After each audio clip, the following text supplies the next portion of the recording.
Chapter 9, Raj Vidhya Yog. Yog through the King of Sciences. In the two previous chapters, the Supreme Lord Sri Krishna declared that among all, bhakti is the highest, yet the simplest path of attaining yog, or union with the Supreme. In this chapter, he reveals his supreme glories that inspire reverence, devotion, and awe. Although Sri Krishna stands in front of Arjun in his personal form, it should not be mistaken to pose his human personality. At the beginning of creation, the Supreme Lord creates innumerable life forms with his material energy. And at dissolution, he absorbs them back into himself, and in the next cycle of creation, he manifests them again. Similar to the mighty winds that blow everywhere yet always stay within the sky, all living beings dwell within God. However, he remains ever aloof and detached from all these activities as a neutral observer by his divine Yogmaya power. To resolve the apparent confusion of the Hindu pantheon, Sri Krishna explains that there is only one God, who is the sole object of worship. For all living beings, he is the true friend, the support, refuge, and the final goal. Therefore, those souls who engage in exclusive devotion towards the Supreme Lord go to his abode and remain there. Those influenced by the ritualistic ceremonies described in the Vedas also attain the celestial abodes. However, when their merits are exhausted, they must return to earth. Saying this, Sri Krishna exalts the superiority of pure bhakti solely directed toward him. Such a devotee lives in complete union with God's will, doing everything for him and offering everything to him. Their pure devotion helps devotees attain the mystic union with God and releases them from the bondage of karmas. Sri Krishna asserts that he is impartial towards all creatures. He neither favors nor rejects anyone. Even if despicable sinners come to his shelter, he accepts them willingly and very quickly makes them pure and virtuous. Sri Krishna then says that he is seated within his devotees and will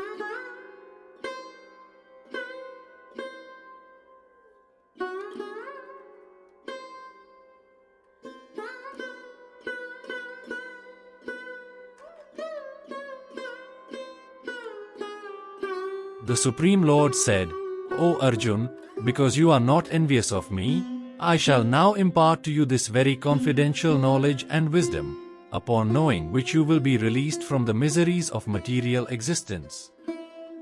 This knowledge is the king of sciences and the most profound of all secrets. It purifies those who hear it. It is directly realizable, in accordance with dharma, easy to practice, and everlasting in effect. People who have no faith in this dharma are unable to attain me, O conqueror of enemies. They repeatedly come back to this world in the cycle of birth and death.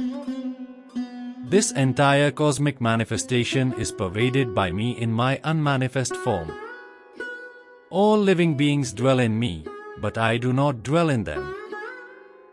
And yet, the living beings do not abide in me. Behold the mystery of my divine energy. Although I am the creator and sustainer of all living beings, I am not influenced by them or by material nature. Know that as the mighty wind blowing everywhere rests always in the sky, likewise all living beings always rest in me.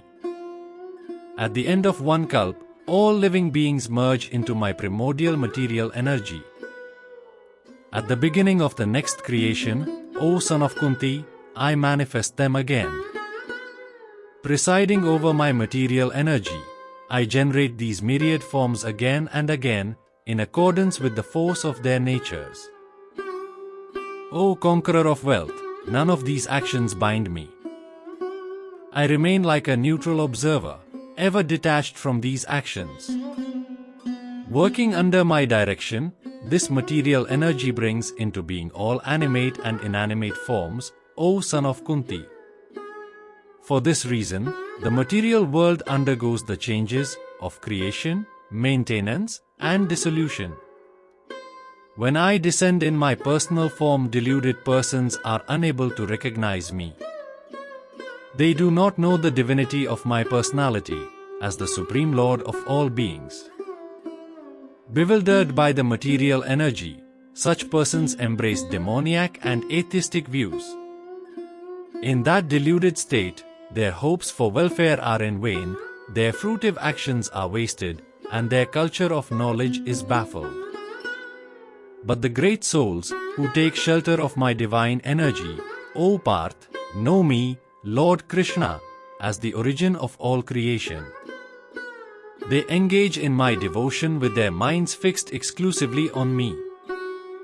Always singing my divine glories, striving with great determination, and humbly bowing down before me, they constantly worship me in loving devotion. Others, engaging in the yajna of cultivating knowledge, worship me by many methods. Some see me as undifferentiated oneness that is non-different from them, while others see me as separate from them. Still others worship me in the infinite manifestations of my cosmic form. It is I who am the Vedic ritual, I am the sacrifice, and I am the oblation offered to the ancestors. I am the medicinal herb, and I am the Vedic mantra. I am the clarified butter, I am the fire and the act of offering. Of this universe, I am the father, I am also the mother, the sustainer, and the grandsire. I am the purifier, the goal of knowledge, the sacred syllable Om. I am the Rig Veda, Samveda, and the Yajur Veda. I am the supreme goal of all living beings, and I am also their sustainer, master, witness, abode, shelter, and friend. I am the origin, end, and resting place of creation. I am the repository and eternal seed. I radiate heat as the sun, and I withhold, as well as send forth rain. I am immortality as well as death personified, O Arjun. I am the spirit as well as matter. Those who are inclined to the fruitive activity described in the Vedas worship me through ritualistic sacrifices. Being purified from sin by drinking the som juice, which is the remnant of the yajnas, they seek to go to heaven. By virtue of their pious deeds, they go to the abode of Indra, the king of heaven, and enjoy the pleasures of the celestial gods. When they have enjoyed the vast pleasures of heaven, the stock of their merits being exhausted, they return to the earthly plane. Thus, those who follow the Vedic rituals, desiring objects of enjoyment, repeatedly come and go in this world. There are those who always think of me and engage in exclusive devotion to me. To them, whose minds are always absorbed in me, I provide what they lack and preserve what they already possess. O son of Kunti, even those devotees who faithfully worship other gods also worship me. But they do so by the wrong method. I am the enjoyer and the only Lord of all sacrifices. But those who fail to realize my divine nature must be reborn. Worshippers of the celestial gods take birth amongst the celestial gods. Worshippers of the ancestors go to the ancestors. Worshippers of ghosts take birth amongst such beings, and my devotees come to me alone. If one offers to me with devotion a leaf, a flower, a fruit, or even water, I delightfully partake of that item offered with love by my devotee in pure consciousness. Whatever you do, whatever you eat, whatever you offer as oblation to the sacred fire, whatever you bestow as a gift, and whatever austerities you perform, O son of Kunti, do them as an offering to me. By dedicating all your works to me, you will be freed from the bondage of good and bad results. With your mind attached to me through renunciation, you will be liberated and will reach me. I am equally disposed to all living beings. I am neither inimical nor partial to anyone. But the devotees who worship me with love reside in me and I reside in them. Even if the vilest sinners worship me with exclusive devotion, they are to be considered righteous because they have made the proper resolve. Quickly they become virtuous and attain lasting peace.